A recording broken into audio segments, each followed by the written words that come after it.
I was planning this video before Twitter happened, but because of the latest Twitter mini drama, I have to push it out now.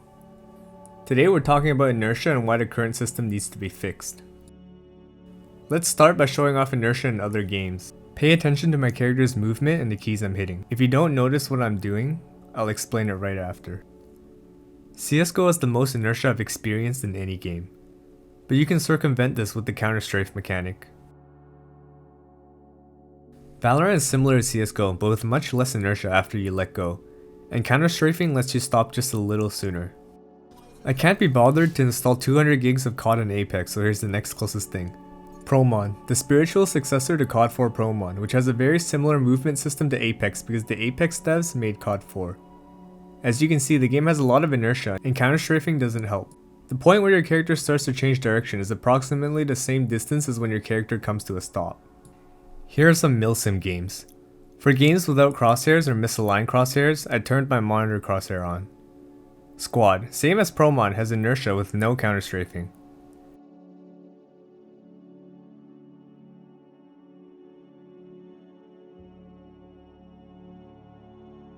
Next game, Arma. With so little inertia, it pretty much doesn't exist.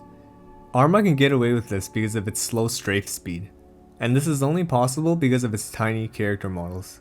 Tarkov needs fast strafe speeds because their character models are giant Russian men. I don't have measurements and it might be anecdotal, but I have to adjust my crosshair placement by a whole head and a half when I switch to any other game. The thing that all of these games that doesn't have the counter-strafe mechanic have in common is that the moment you hit the opposite strafe key, inertia will still carry you the same distance as letting go of all of your keys. With counter-strafing, hitting the opposite strafe key helps you change direction sooner. I think it's an unnecessary barrier to entry, but at least it makes sense. Let's take a look at Tarkov. Here I'm running a typical kit, 31.8 kg. My keyboard overlay is covering it, but you can still see it. I'm in the white, not overweight. Everything works as it should, inertia is perfect. I let go of my keyboard and my character comes to a stop. I hit the opposite strafe key and the distance for my velocity to hit 0, then change directions, is the same as letting go of my keyboard. But here's where it gets weird, when your weight is in the yellow. I walk a little slower, and when I let go of my keyboard it takes a little longer for my PMC to come to a halt. Seems fine, right? Wrong. Once overweight and hitting the opposite strafe key, the game does not scrub your previous input. So here when I hit D, it should scrub the A input and immediately initiate the start frames for stopping, but it does not. Look, I let go pretty much on the same frame as hitting D. In fact, I hit D a frame sooner, so it should help its case, but I peak over half a body length more than letting go. Whether intentional or a bug, the game will maintain some of the previous velocity input until the new velocity overpowers the old one. You can circumvent this by simply letting go of all your buttons, and the moment your current velocity hits 0, change directions. This is basically counter-strafing in CSGO, an unnecessary barrier to entry, but this time it makes no sense.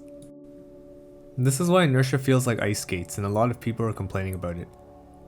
The majority of the player base are low-strength Timmies that encounter this problem constantly.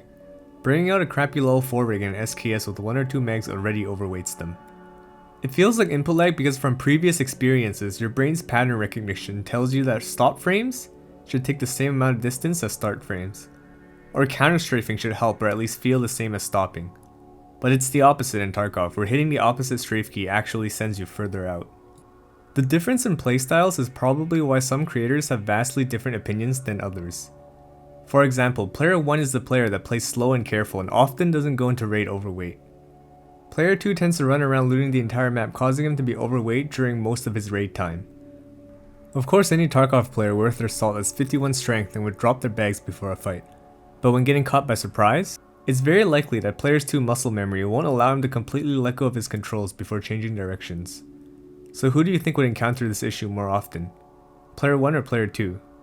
I don't care about Twitter beef, I'm just pointing out who would die to this bug and be frustrated more often. This problem needs to be fixed. There's no other game on the market with controls as unintuitive as Tarkov. With useless mechanics like counter-strafing, it makes sense because hitting the opposite strafe key helps you stop and change directions. With Tarkov, hitting the opposite strafe key sends you further out and it's actually advantageous to let go of everything. I would rather have it be like Arma, or even COD, where hitting the opposite direction immediately initiates stop inertia. The way Tarkov is currently makes 0 sense. Now to fast peek, you want to swing it with your lean and strafe key to see just enough of the angle Then let go of your strafe key, and when your character comes to a stop, hold your opposite strafe key. It's a very useful tool for pre-firing. If you hold your opposite strafe key too soon and time it wrong, you'll be seesawing so you know when you've messed up. I think Tarkov at its current state is the best it's ever been. It's not great for more hardcore players because the ammo you spend on opponents most of the time is worth more than their kit. But the goal of Tarkov isn't deathmatch, it's to survive, and the armor and ammo helps you do just that. Besides some micro mechanics that need some heavy tweaking like movement and recoil, Tarkov in terms of macro game and server performance have improved greatly over the years. Drop a like if you learned something, subscribe for more guides and gun builds. You can find me on twitch.tv/TYEOFF. I don't stream often, but I do plan on doing more in the future. Thanks for watching.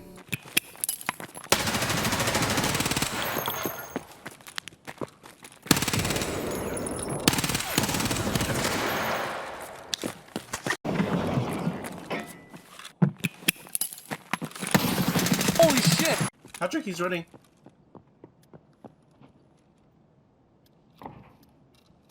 What?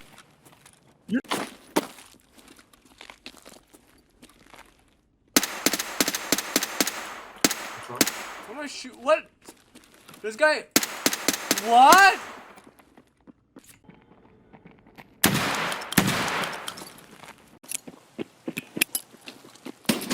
Wait, that's not you.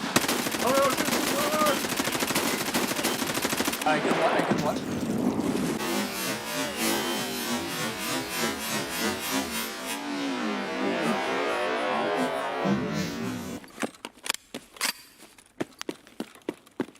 Where's the raider?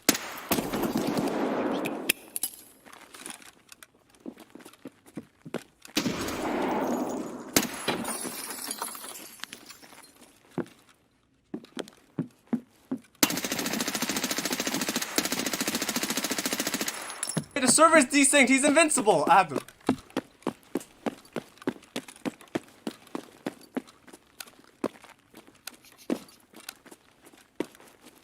I can't do anything.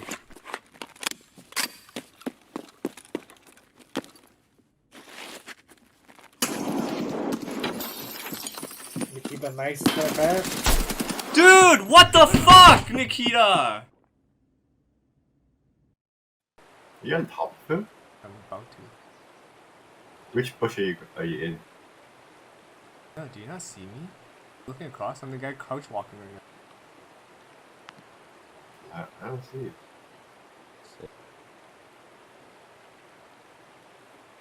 We're like spine. If you line up spine and power station, then we're there. See you guys. He's right here. Right. You see me crouch walking? He's right on top of me, next to me. Oh, that's really? Yeah, this guy right here. Right. Look over here. Look at where my laser is. There. Do you see my laser? Jimmy, you see me, right? You see me crouch? He's prone next to me. He's shooting you. He's dead. Fucking kill him.